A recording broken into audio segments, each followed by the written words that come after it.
I find myself always sort of chasing the perfect way to do things, like Uh-huh. whether it's, I don't know, a work thing or hitting a personal best running, or even just making my morning tea. Everyday stuff. Exactly. And it got me thinking, what really makes the difference between a good cup of tea and one that's just exceptional? Is there some like secret technique?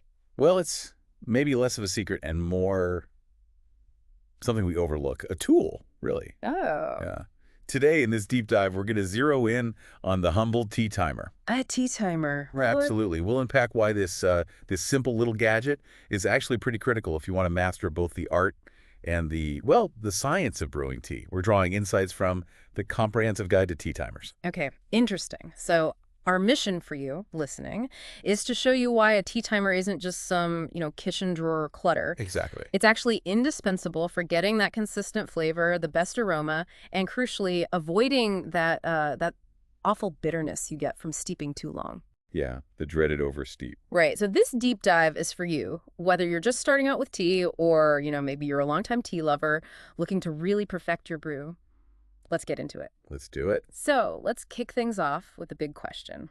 Why? Why bother with a timer? Can't we just, I don't know, guess or watch the color? I mean, I used to. Yeah, a lot of people do.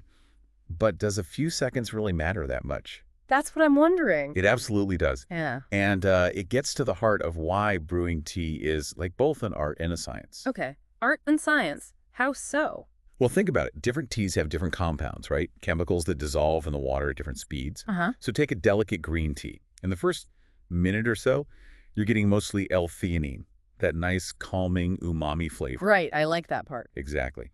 But let it go too long, say past 3 minutes. You start pulling out way more tannins and catechins. Ah, and that's the bitterness. That's the bitterness and astringency Yeah, there. that's just- Yeah. It can totally overpower the good stuff. A timer helps you hit that perfect window. It gives you three main things. First, consistency. Okay. You nail the exact steeping time. Yeah. You get reliable, consistent taste every single time. No more guesswork. Makes sense. Second, optimize flavor. The right timing just enhances everything that's naturally good in the tea. The specific notes, the aromas, it brings out the best. Right. And third, and this is like the big one people mess up, Hmm. it prevents oversteeping. That bitterness, it's real. It's from too many tannins dissolving. A timer stops that before it happens. I can definitely picture that bitter cup. I bet people listening are nodding along, thinking about that one time they forgot the tea bag. Happens to the best of us. Yeah, it's amazing how just like 30 seconds can totally change it from something delicious to something, well, unpleasant. It really highlights the science part, doesn't it? It really does. Precision matters. Okay, so we're convinced. Timing is key. Now, what about the timers themselves? I imagine there's more than one type, right? You see all sorts out there. Oh, yeah. There's a surprising variety. From very traditional things to, super modern gadgets. Something for everyone, really. So what are the main kinds we should know about? Okay, let's break it down. First, you've got your classic mechanical tea timers. Like the little wind-up ones. Exactly. Usually spring wound. Often got that classic ding or bell sound. The pros, super simple, pretty reliable, and no batteries needed. That's a plus. Definitely. The cons, though, they're usually for shorter times, maybe up to an hour max, and they might not be quite as precise as digital ones. The spring tension can vary a tiny bit. Okay, what's next? Then you have digital tea timers. These are the modern standard, I'd say. Oh, Electronic digital displays. right, the electronic ones. Yeah. They use quartz crystals, so they're super accurate, often down to the second. Big pros are that accuracy, versatility, you can often set multiple timers at once, maybe memory functions. Oh, multiple timers could be handy. Totally. Yeah. If you're making different teas or, cooking too, the cons, they need batteries or charging, and they can cost a bit more. Makes sense. Are there others? Yep. You've got sand timers, hourglasses, basically. Ah, the pretty ones. Exactly. Very visually appealing. Sand flows between the bulbs. They usually come in set times, like Yeah. 3 minutes, 5 minutes. Okay. Pros are definitely the elegance, the aesthetic. And again, no batteries. Cons are you're stuck with those fixed times, which isn't always ideal, Yeah. and they're generally less accurate. Sand flow isn't perfectly consistent. Okay. One more. One more main category, smartphone apps, Ah, of course. There's an app for everything. pretty much. Your phone already has a timer, but dedicated tea apps often have big databases, Mhm. specific brewing guides for different teas, water temp suggestions. Oh, that's quite useful. Very. Pros are convenience, You probably have your phone anyway, often free or cheap, highly customizable. The con. Well, you need your phone, it needs to be charged, and you might get distracted by notifications. True. That's a great overview. It really shows you can pick something that fits not just your brewing needs, but also like your kitchen style or your whole vibe. Exactly. Function meets form. So moving beyond just the type of timer, mechanical, digital, whatever, what makes a good one, like what specific features should you look for when you're choosing? Right. This is where you get into the nitty-gritty. Okay, first off, and maybe most important, precision and accuracy. We talked about that. Yeah, seconds matter. They really do, Yeah. especially for delicate teas. So you want something reliable down to the second. Second feature, multiple timers. You mentioned that for digital. Yeah, if you often brew different teas or maybe tea for you and coffee for someone else, having separate countdowns is just, it's a game changer. Super convenient. I can see that. What else? Then think about alarm and alert options. You need to actually hear it go off, right? Definitely. Not too quiet, not too alarming. Exactly. What? So check if it's loud enough. Yeah. Some have adjustable volume, different sounds, maybe even a visual alert or a vibration. That could be really handy. Good point. Also, display and readability, particularly for digital, is the screen clear.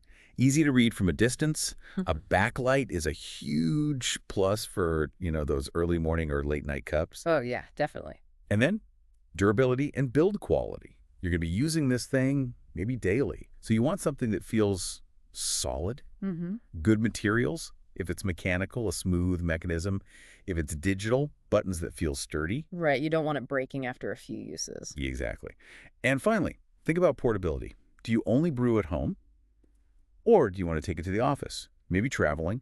A smaller, lighter timer, or just using an app might be better if you're on the move. Okay. All these features, they add up to not just better tea, but a brewing process that's just easier and more enjoyable overall. That makes perfect sense. So, okay, let's say you've got your timer. Having it is one thing, but actually using it properly in your routine.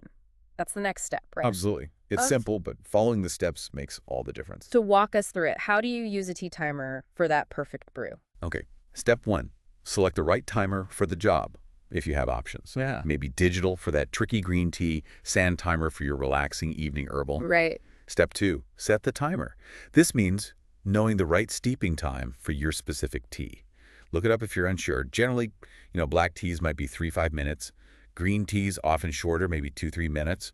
Herbals can go longer, 5-7 minutes, sometimes more. Got it. Know your tea. Know your tea. Step 3, start steeping. Get your leaves in the infuser or teapot. Pour the hot water over them, and this is key. Start the timer immediately. Don't wait. Don't wait. Step 4, monitor the time. Keep an eye or an ear on it. Listen for the bell. Watch the sand. Wait for the beep. Okay. Step 5, and this is arguably the most critical, remove the infuser. As soon as that timer signals, time's up, get those leaves out of the water. Pronto. Stop the brewing process cold. Exactly. That's how you prevent over-extraction, prevent the bitterness. And finally, step 6, enjoy your tea. You've earned it. Savor those perfect flavors. It sounds simple when you lay it out like that, but following those steps really does turn it from just making a drink into like a mindful little ritual. It really can. A moment of precision for a moment of pleasure. I like that. Okay, now let's make this even more concrete. The guide mentions some specific brands or models that kind of showcase these features well. Can you give us a few examples? Yeah, absolutely. Seeing actual products helps tie it all together. Yeah. One popular digital option is the OXO Good Grips Triple Timer. OXO, yeah, they make solid stuff. They do. And this one, like the name says, has 3 separate timers. Super handy for multitasking, big display, easy buttons. Pros are accuracy, durability, that multi-timer function. Con is, well, it needs batteries. Right. For someone really serious, maybe weighing their leaves too, there's the Heston Blumenthal dual platform precision scale and timer. Whoa, scale and timer. Yep. Combines a very precise scale with 2 timers. Perfect if you're getting really specific about your tea to water ratios. Pros, multifunctional, super precise, high quality. Cons, it's definitely pricier and takes up more counter space. Okay, that's high end. What are something simpler, maybe more decorative? Right. For that, there's the EMSA Perfect Tea Timer. This is actually a set of 3 sand timers. Oh, the hourglass set. That's the one. Usually designed with different times, maybe labels for green, black, herbal tea. Oh. Pros, looks lovely, very easy to use, no batteries. Cons, you're limited to those specific times it comes with. Right, less flexible. Exactly. And maybe one more, a good mechanical one. The Russell Stainless Steel Kitchen Timer. Rolls? Yeah. Nice German brand. Very sleek, stainless steel, feels really solid. It's known for having a good loud alarm. Pros, durable, stylish, no batteries. Con, it's usually a 60-minute timer, which is fine for tea, but it's just one timer function. Gotcha. Those examples really help illustrate the different approaches, from pure function to, aesthetic appeal. Exactly. Shows how the features we talked about play out in the real world. Okay, so we've covered a lot why timers matter. The types, features, how to use them, even specific examples. For someone listening now thinking, okay, I need one, how do they make that final decision? And how do they look after it once they have it? Great questions. Making the final choice. First, really consider your brewing routine. Like how often, what kinds of tea? Exactly. Brew multiple times a day, just occasionally. Stick to one type of tea or explore widely. That helps narrow down if you need versatility or simplicity. Second, evaluate the timer's usability. How easy is it to actually use? Right. Are the buttons intuitive?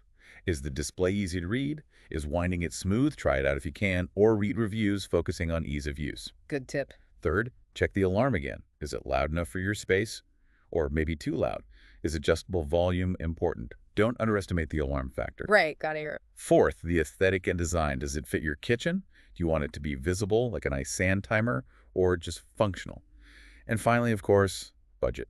Yeah, the practical part. Timers range from pretty cheap to quite expensive. Decide what you're comfortable spending, but try not to sacrifice the key features like accuracy, just to save a few bucks. Makes sense. Find a balance. And then keeping it working. Maintenance. Yeah, simple stuff mostly. Regular cleaning, just wipe it down, especially digital ones.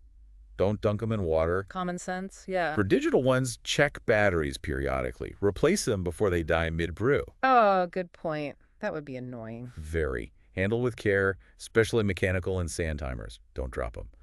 And store properly. Keep it somewhere dry, safe, away from intense heat or direct sun. Basic care ensures it lasts. Pretty much. Treat it well, and it'll help you make great tea for a long time. Fantastic advice. It really feels like you're investing in consistently good tea, not just buying a gadget. Yeah. It takes the guesswork out, lets you just enjoy the ritual. That's the bottom line, really. Yeah. As we wrap up this deep dive, the main thing to remember is that a tea timer, whichever kind you choose, isn't just nice to have. It's pretty indispensable for any real tea lover. Right. It's genuinely the key to consistently brewing your tea just right, hitting that sweet spot of flavor and aroma time after time, whether you go for, old school charm, digital precision, or just an app on your phone. So we really hope you take this info and run with it. Use it to elevate your own tea making. Turn that simple daily cup into something more intentional, more delicious. Absolutely. And maybe as you're enjoying that next perfectly timed cup, here's something to think about. If a small, simple tool like a tea timer can make such a noticeable difference to something like cup of tea, what other areas of your life, what other taken-for-granted tools or maybe precise timings might hold a similar key? A key to unlocking, unexpected levels of enjoyment or efficiency or maybe even mastery in something else you do every day. That's a great thought to leave people with. Food for thought while sipping perfectly brewed tea. Exactly. Think about it.